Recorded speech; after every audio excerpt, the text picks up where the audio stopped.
Good morning students. आज हम पढ़ेंगे मींड के बारे में। पहले मैं आपको कुछ चीज़ें बता दूं कि जैसे आपने नाम सुना होगा गमक, खटका, मींड। ये सब संगीत में गाने की या बजाने की क्रिया होती है। क्रिया कहने का मतलब एक काम होता है, एक प्रकार होता है जिस तरह से हम इसको गा सकते हैं। ठीक है। अब गमक के बारे में अगर मैं आपको बताऊं तो गमक का मतलब होता है गाने की वो क्रिया जिसके अंदर हम गले को हिलाकर गाते हैं। ठीक है। जैसे कि मैं आपको एक एग्जांपल दूं, हम कोई भी सरगम लेते हैं, सा रे ग म। अगर मैं इसको गमक के हिसाब से लूँ तो सा रे ग म प ध, मतलब गले को हल्का सा हिलाना, उसको हम गमक कहते हैं। गाने की क्रिया होगी, एक स्टाइल हो गया।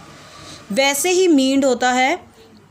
मींड भी गाने की क्रिया ही होती है, गाने का एक प्रकार, एक स्टाइल होता है जिसके अंदर हम किसी भी स्वर को, जैसे हमने गमक में देखा गले को हिलाते हैं, हिलाकर गाते हैं।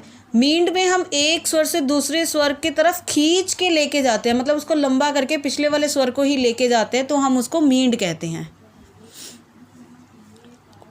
ठीक है।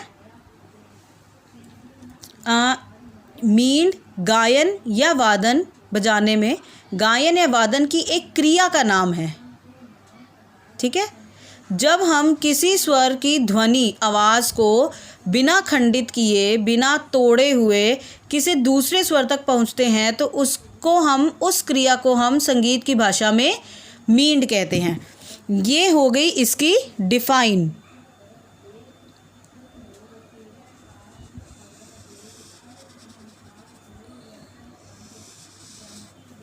ठीक है।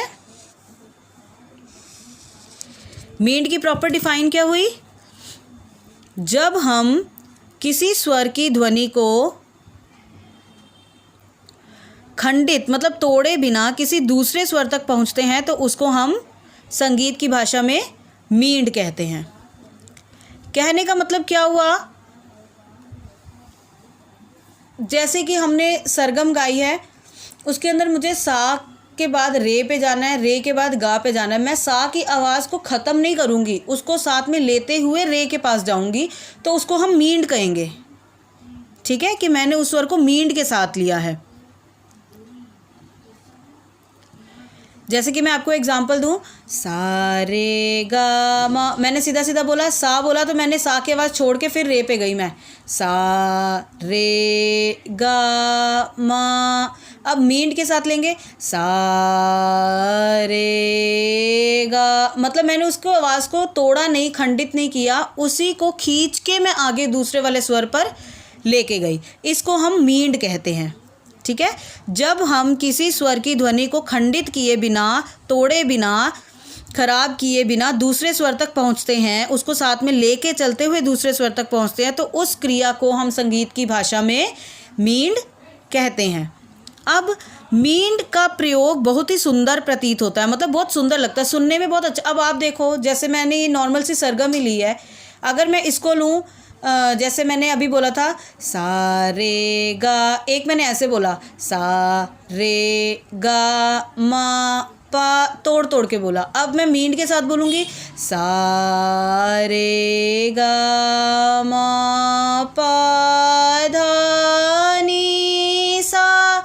सुनने में क्या अच्छा लगा? जो हमने कॉन्टिन्यूसली गाया, जो हमने तोड़ तोड़ के गाया, वो सुनने में अच्छा नहीं लगा। तो इसी प्रकार मींड का प्रयोग बहुत ही सुंदर प्रतीत होता है, सुनने में बहुत ज़्यादा अच्छा लगता है। जैसे उदाहरण के लिए इन्होंने लिया है, उदाहरण के लिए पा धा नी सा, इधर मुझे पा स्वर से लेकर तार सप्तक के सा तक मींड दिखानी है।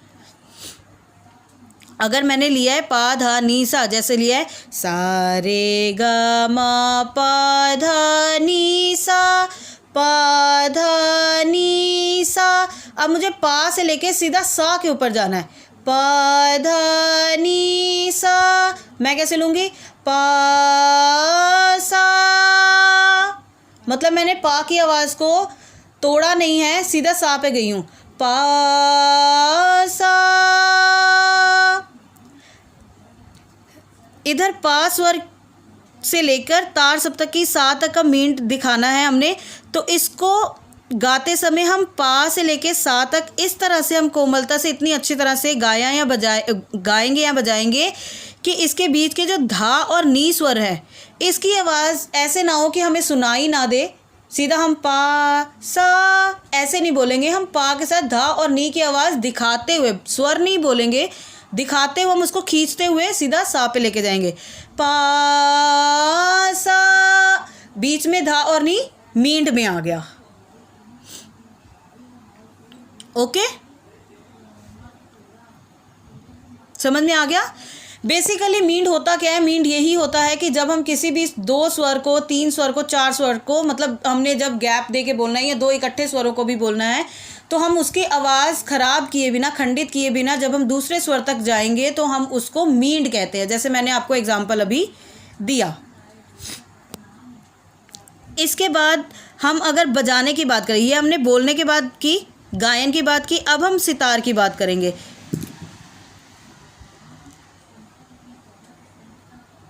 ये हमने गाते समय की बात कर ली। अब हम सितार और साजों पर भी बात करेंगे जिस पे हम सिर्फ बजाते हैं।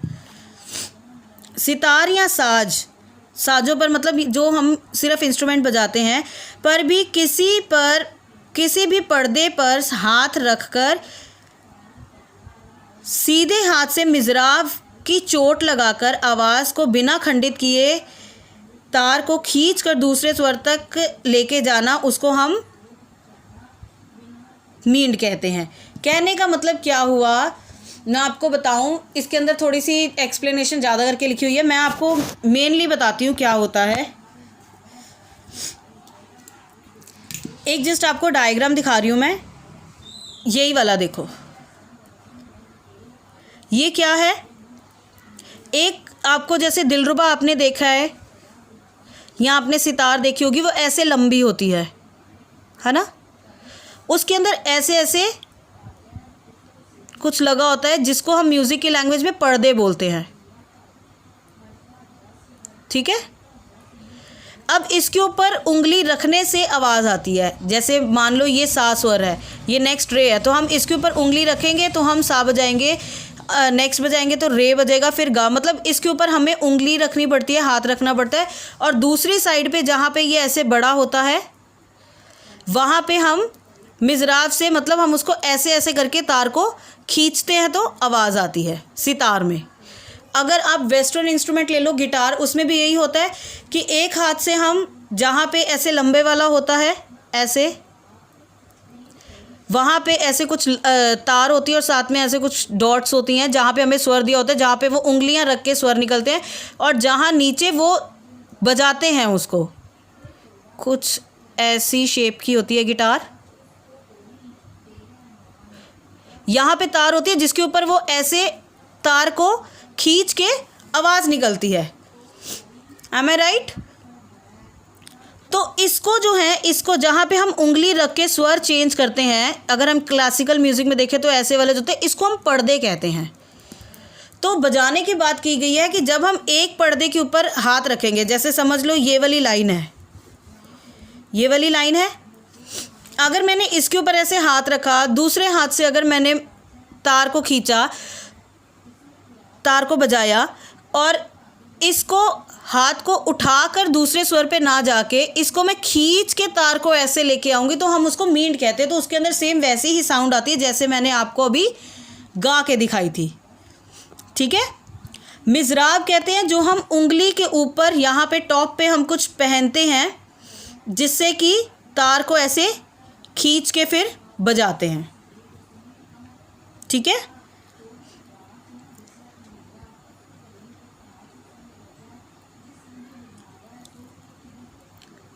इसके बाद ये बात होगी, सबसे पहले हमने डिफाइन देख ली, उसके बाद हमने गायन में देख लिया। वादन में भी सेम वैसे ही है, बस उसके अंदर हम गाते हैं दो तीन स्वर को, उसकी आवाज़ खंडित किए बिना आगे लेके जाते हैं। सेम इसमें हम तार को खींच के आगे लेके जाते हैं।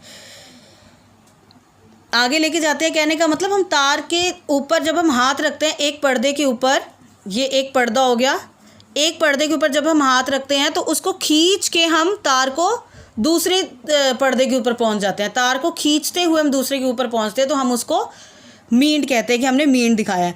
अगर अब हम स्वर लिपि की बात करें, स्वर लिपि होता है जो आपने लिखा था, जो आपने आप नोटेशन लिखते हो, उसको हम स्वर लिपि कहते हैं। अगर हम नोटेशन के अंदर देखें, स्वर लिपि में देखें, तो मींड को कैसे दिखाएं कि कौन से स्वर के ऊपर मींड लेना है, तो हम कुछ ना कुछ, जैसे हमने कोमल स्वर के सिंबल्स रखे हैं, शुद्ध स्वर का कोई नहीं होता, सिंबल नहीं होता, मतलब पता लग जाता है वो शुद्ध स्वर है। तार सप्तक का भी ऊपर डॉट होती है, मंद्र सप्तक के नीचे डॉट होती है, तो ऐसे हमने कुछ ना कुछ सिंबल्स रखे हुए हैं।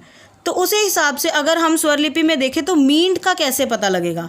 स्वर लिपि में मींड की क्रिया को बताने के लिए एक चिन्ह, वो चिन्ह क्या है, उल्टा आधा चांद।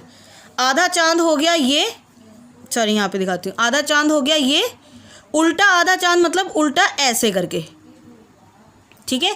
ये जो सिंबल है, ये सिंबल है मींड का, उल्टा आधा चंद्र है, जैसे कि इन्होंने यहाँ पे दिखाया हुआ है गा माँ। अगर मुझे पता है मुझे गा माँ के ऊपर मींड दिखानी है, तो मैंने गा और माँ के ऊपर उल्टा आधा चांद बना दिया, ठीक है। अब इसके बाद मींड के दो प्रकार होते हैं, ठीक है। मींड के दो प्रकार होते हैं, कौन से, अनमोल मींड और विलोम मींड। अब दोनों में फ़र्क क्या होता है, बहुत इजी सा फ़र्क है, और ये मोस्टली वादन में फ़र्क दिखाया जाता है, गायन में कोई फ़र्क नहीं दिखाया जाता इतना, वादन में इसका फ़र्क दिखाया जाता है। वो क्या, अनमोल मींड वह होती है जिसके अंदर सितार में पहले सीधे हाथ से मिज़राब से चोट मारने के बाद फिर उल्टे हाथ से तार को खींचकर पर्दे पर अगले स्वर पर जाया जाता है। कहने का मतलब ये हो गया, जब हम सितार बजाते हैं, जो मैंने आपको गिटार का भी एग्जांपल दिया है कि जिस हाथ से हम तार को खींचते हैं, पहले हम सीधे हाथ से मिज़राब से तार को खींचेंगे, तार पे चोट देना मतलब कि तार को खींचना। पहले हम तार को खींचेंगे, बाद में एक पर्दे से दूसरे पर्दे पर जाकर हम मींड दिखाएंगे। पहले तार को खींचा, चोट दिखाई मिज़राब से, उसके बाद मींड दिखाई, उसको कहते हैं अनमोल मींड, ठीक है। नेक्स्ट है हमारा विलोम मींड। विलोम मींड क्या होता है, अनमोल मींड के बिल्कुल उल्टा होता है ये। विलोम मींड की क्रिया में पहले तार को खींचते हैं और बाद में मिज़राब से चोट दी जाती है, मतलब उसको खींचा जाता है। अनमोल मींड में क्या था, पहले आप मिज़राब से तार को चोट दोगे, मतलब तार को खींचोगे, बाद में मींड दिखाओगे। और विलोम में क्या है, बिल्कुल उससे उल्टा, कि पहले आप तार को खींच के मींड की तरह जैसे दिखाओगे, बाद में उसको आप तार को मिज़राब से चोट दोगे। बस ये ही छोटा सा दोनों में फ़र्क है। मींड आपका एक शॉर्ट नोट में आएगा, जैसे डिफाइंस में आएगा, तो this is enough for that. I hope आपको समझ आ गया। अगर नहीं समझ आया तो just message me, I will explain you again. Okay students, have a good day, bye bye.